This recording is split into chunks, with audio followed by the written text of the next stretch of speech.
Basically, because the church boys are not coming to us, the church girls, it's not relating with us, it's making the whole work difficult for us women, because we are the one that will wait for the man to come, because we cannot go after a man.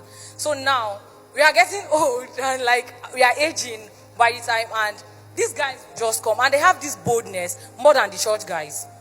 I don't know if they smoke those their stuff. They will just, you see a guy of 20 years. Come. Yeah. Come close. Come. You said they will smoke or something. Talk to me. Like, what I'm trying to say is where they get all their boldness from. Like, you see a guy Talk to me about where they get to. That's why. Maybe from what they smoke, I don't know. Because I don't understand and why. Church boys don't smoke those. They don't smoke, so I don't know, because the boldness is not there. So I don't know why a 20 years old boy, he see a lady like me and he will be like, I like you. Like, this is something our church boys don't do. We will bath in the morning, we'll dress up, we'll use our perfume and all. We'll come to church and we'll be expecting these guys to come. And they will not. And these guys outside, they just come and they have this boldness. So my question is, how do we cope with guys that they are spiritual, but they are just lukewarm. They are not all that spiritual, and they like us. And we, in the other hand, we are spiritual and we like Jesus. And it's very difficult to drag them to church. So now, how can we balance this thing? Since the church boys are not coming, and these ones, and we cannot chase these ones all the time. And me, I'm not called to be an evangelist with dragging guys to church. So how do we balance it? That's my question. Oh my God. And church boys, they think they smoke. All right, so let me attempt that issue. You see, church guys, our major problem is that, for instance, someone like me, I gave my life to Christ when I was barely 15. So I was just trying to start life when I gave my life to Christ. And then the way we were taught, don't touch a sister, don't play with a sister. You know, understand? Be careful. So the way we were raised as guys, it was such that we were not socialized. Do you get it? We didn't grow in the world. We went to school. Even in school, there's school fellowship. So everything around us is about church. Then we get home, there's morning devotion.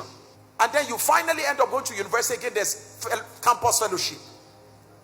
Then we now leave campus fellowship, where again, brothers, everybody mind the way you behave, you don't touch sisters. So all those things makes us to be less sociable. And then we're not taught about how to communicate to sisters. First, don't forget that in the church, our desire, any desire for a woman, he that thinks about a woman in his heart has lusted after her. So first, the thought of a woman should not enter my heart. The moment it enters, I kill it. Are you getting what I'm saying now? So, until when I am now ready for marriage, that's when I start saying, Father, who do I marry? At that point, I started allowing the thought of a woman to come in, maybe Sister BC. Now, let's assume Sister BC is the one.